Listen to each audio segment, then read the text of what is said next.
Hey everyone, it's Natalie. I hope you're having a good day. I know it's so weird right now because a lot of people that have been contacting me are literally either getting married today or next week or in a month. And it's just insane how many people have been trying to get advice from me before marriage, and all of this is already happening before marriage with their in-laws. And they're just, I don't know, it's weird because I went through the same situation by myself, unfortunately. I wish I had like a channel like this when I was going through it, but good for you girls, good for you. And I think there's also a man, oh yeah, and there's 2 men getting married too that emailed me.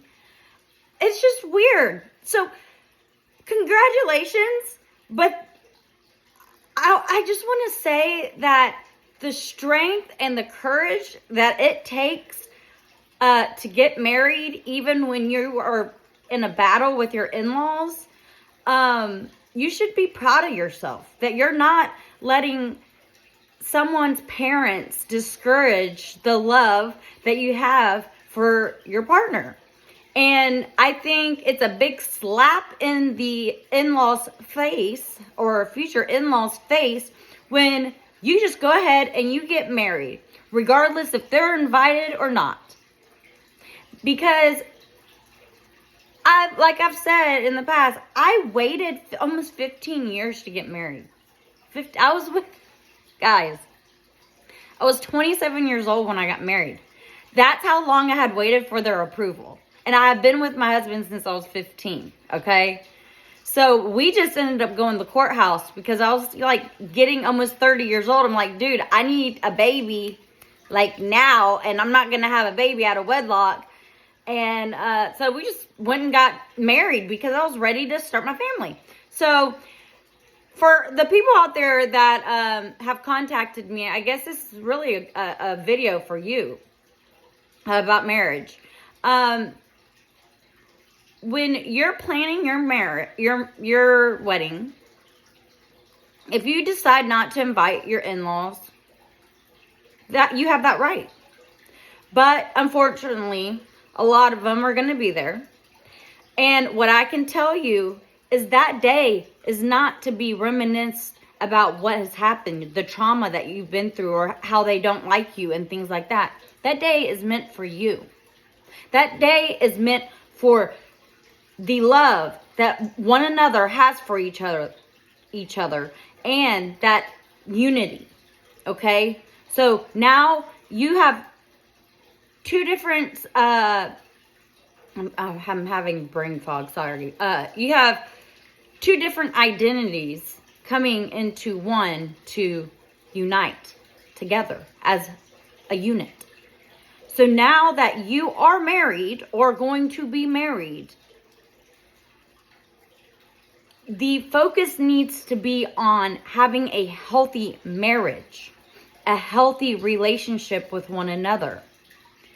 If you find yourself constantly bickering with your spouse or future spouse about the mistreatment of your in-laws, your marriage is not going to go very far. I can tell you that. Because by the time I had gotten married, I had already basically wrote those people off. Even though they had been in and out of my life for many years, I wrote them off. And a call's coming through, hold on. And you have to realize that if you decide to go through with this marriage, knowing that your in-laws treat you the way they do, you have to stop focusing on them. And if you invite your in-laws into your marriage, it will not last long. There is a thing that my husband and I did, and that is when we got married, we decided to stop caring what his parents thought of us. And that's what you have to do. Because if you are constantly, excuse me, my allergies. If you are constantly allowing these people to put destruction in your marriage, and you're focusing on that, then you are allowing them to destroy your marriage. You have to have an attitude of, we are a united couple. We have the same beliefs. We have the same ideas that we want for our future, maybe children or whatever it is. And that the people surrounding you, regardless of your in-laws, friends, family, whoever it is, strangers, employees, should have no deciding factors in the decisions that you make in your marriage. There should be no outside influence besides children that should have any factor, any authority inside of that unity. Okay? And that is what my husband and I did. When we united together and said, for now on, we are no longer going to invite negativity into our relationship. We are no longer going to allow people to come in and mistreat us. And I really think this video should be shown to your spouse if you're the one getting mistreated by their parents. Because it's hard for our spouses to fully understand what we feel like, because they have normalized their parents' behavior, unfortunately, because it's all they know, right? So, let me speak to you, partners. If we come to you and we say that something is bothering us, that your parents has said or done, believe us. Stand up for us and be united with us. Because when we got married, you took a vow to protect me.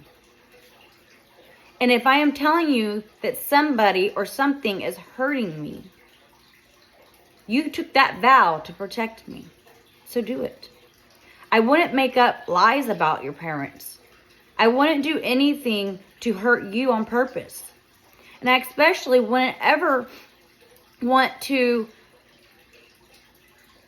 add outside influences that are going to destroy our marriage. I'm not making this up. I'm telling you the truth, partner. This is how I feel. When your mother or father gets involved in our relationship and you allow it, it belittles me and makes me feel like I'm not in part of your life, part of this relationship, part of this unity. It makes me feel like you're more married to your mother or your father than you are to me. I love you. I respect you. And I'm telling you, when something bothers me, please believe me and do something about it. Stick up for me. Say something. When you see that your mother is behaving poorly towards me, in that moment, in that instant, I want you to say something to her. Tell her, Mom or Dad, whatever, that is really impolite to treat whatever your spouse, Natalie, like that. Why would you say something like that to her or him? You know, she's your daughter-in-law now. Or he's your son-in-law now.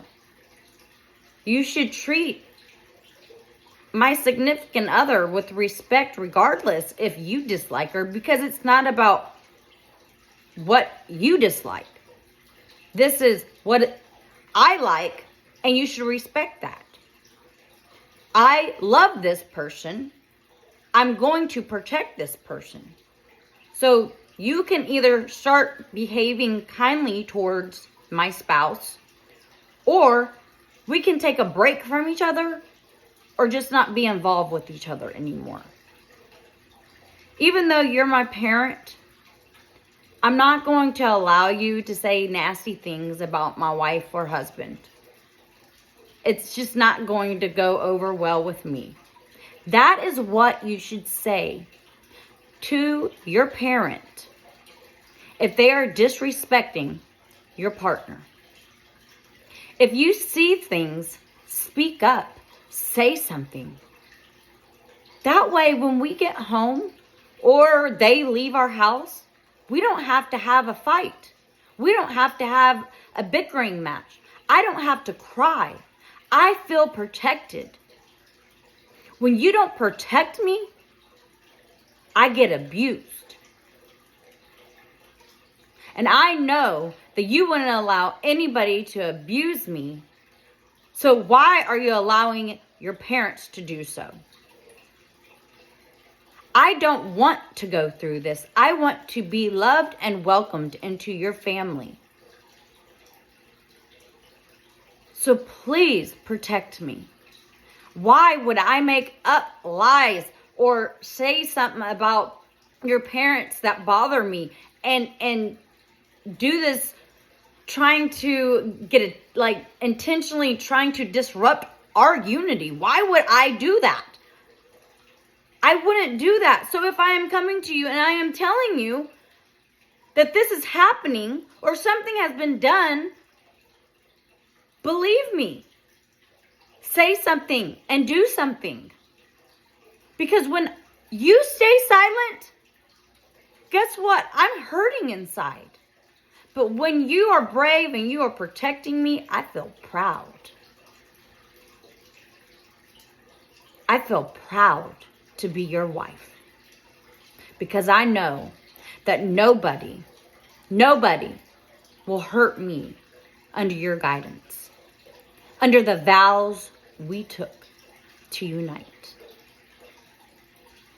Peace, love, and harmony, guys. I don't know.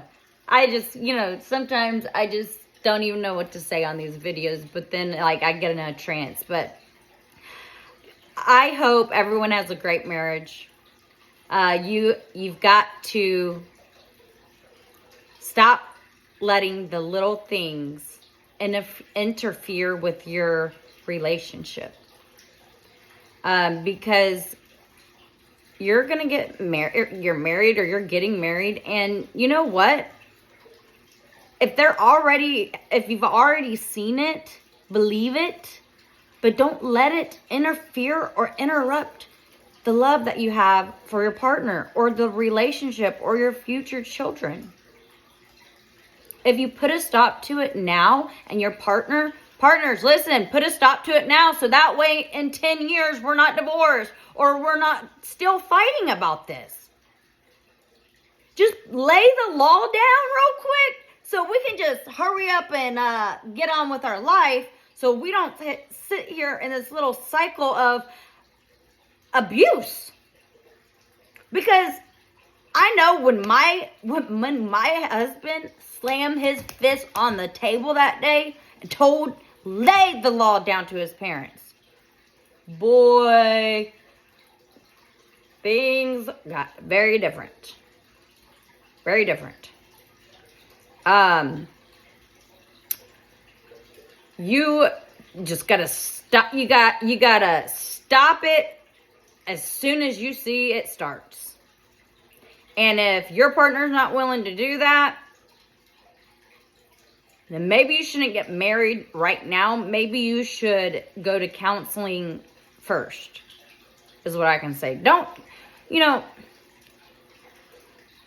It's just such a hard situation to be in when you want to marry someone, but then their parents don't like you, but you still want to get married, but then you're having conflict in your relationship, and then you're like, well, am I doing the right thing by getting married? Because then I'm going to be in this situation. So what I can say is that if you don't have a partner now that's sticking up for you or laying the law down, I would go to counseling before getting married. I'm serious. I would if your partner's not sticking up for you now, I would not get married right away. I would postpone the wedding until you go to therapy or you talk to me. You can talk to me. I'm a life coach. I just wouldn't take that big leap until you know that your partner has your back. Let me just put it that way. Because if my partner didn't have my back, honey, I wouldn't have stuck around. I wouldn't have stuck in, like, why? I show my loyalty to his parents by not getting married for 15 years. And they still did not respect me. They said, Natalie cannot demand respect. It is earned. I waited 15 years for your approval. And that's like 15 years. I still didn't get no respect. Damn, man. What can I do? It's like they want you to literally kiss their damn feet. Bare feet. Even if you sucked on their toes, it probably wouldn't be better. They wouldn't show you any respect. Hell, they might like it. Oh, Lord, have mercy. See, I'm already going in la la land. I don't know, guys. I probably, if your partner does not have your back now and is not addressing situations with his parents, do not get married until that's fixed. You know, the other thing too is you can go to group counseling, like his parents, you and him, and work it out. Of course, the narcissist isn't going to change, but it will help your partner kind of see what is actually going on. And so the counselor, as a neutral party, can be the referee in there and point out to the narcissist, like, hey, she doesn't like that. Don't do it. Why are you doing this? Why are you intimidating her? Why are you gaslighting her? Why are you saying cognitive dissonant things to her? Why are you undermining things that she wants in her relationship, and you determining the outcome of that? Like, that shouldn't be going on. Okay? So if that's going on, your partner's not sticking up for you, I wouldn't get married. Nah. Nope. Not until my partner saw the light. Until he sees what's going on and stands up for you. If you don't have a partner like that, no. If my husband did not stick up for me for all those years, I wouldn't have married him. I wanted him. He went no contact with them for years over me. Off and on for years for me. Like, the longest no contact was like almost 3 years, right? Because he just got back in contact about a year ago. A year or so, yeah. But between them, his family had kicked him out. His parents, his mother and father have kicked him out of the family many times over me. Or he stopped speaking to them because of what they are saying and doing. And like constantly, like always nagging him about breaking up with me. And how I'm a nothing and a nobody. And he can do so much better and this and that. And he wasn't tolerating it. He was like, nope. He come home, tell me, he's like, that's it. I'm not dealing with them anymore, Natalie. They can't accept you, then they're not accepting me. And that's the truth. So if your partner can't see it, don't get married until he does. That's what I can say. This is 20 minutes long. Guys, my hair is such a mess today because I had to sit out in the freaking frigid cold for a soccer game. And anyway, yeah. My son had soccer today. It's just been a good day. All the flowers are blooming in my garden. And also, I planted like all of my vegetables yesterday because it was actually sunny here in Wisconsin. And I've been planting, like, my neighbors probably think I'm a crazy lady because it was rain. It was like kind of sprinkling the other day. put my rain jacket on. I'm like, this is perfect for me to plant seeds because the ground is moist. And so I was out there in the rain on my hands and knees, just muddy, getting all the seeds in. Baby, please. I got dirt under my toenails. I ain't embarrassed to say it. I gotta get it out of there because I saw it this morning in the shower from yesterday. Because, like, you know, when I'm gardening, I'm usually wearing like sandals or I'm barefoot. You know, I'm just a country pumpkin. You know, I prefer to be barefoot than wear shoes when I'm outside. It's just how I am. So I hope you guys are gardening and getting y'all's flowers in this spring. And my chipmunks are coming back. And yeah, I think my albino squirrel had her babies. I have an albino squirrel in my backyard. I go out there and I always put like anything in my refrigerator that's going to go bad. Lettuce or like apples, anything like that. I always put it back there and let them eat on it and stuff. So yeah, life's just going so good. I'm just so happy. I cannot wait for school to end so I can get my summer break because I need it. Oh, Lord have mercy, do I need it. I need a break. Waking up at 4:45 is not an easy task, especially on days my husband isn't home because I have to do everything. Like, I live like a single parent during the week because he's at our other place in Iowa running his construction. They're expanding Purina and Nestle in Iowa. And so he's on that big project, managing it. So he's, you know, anyway, I'm just rambling. I hope you guys have a good day. Peace, love, and harmony. Love you guys. Bye.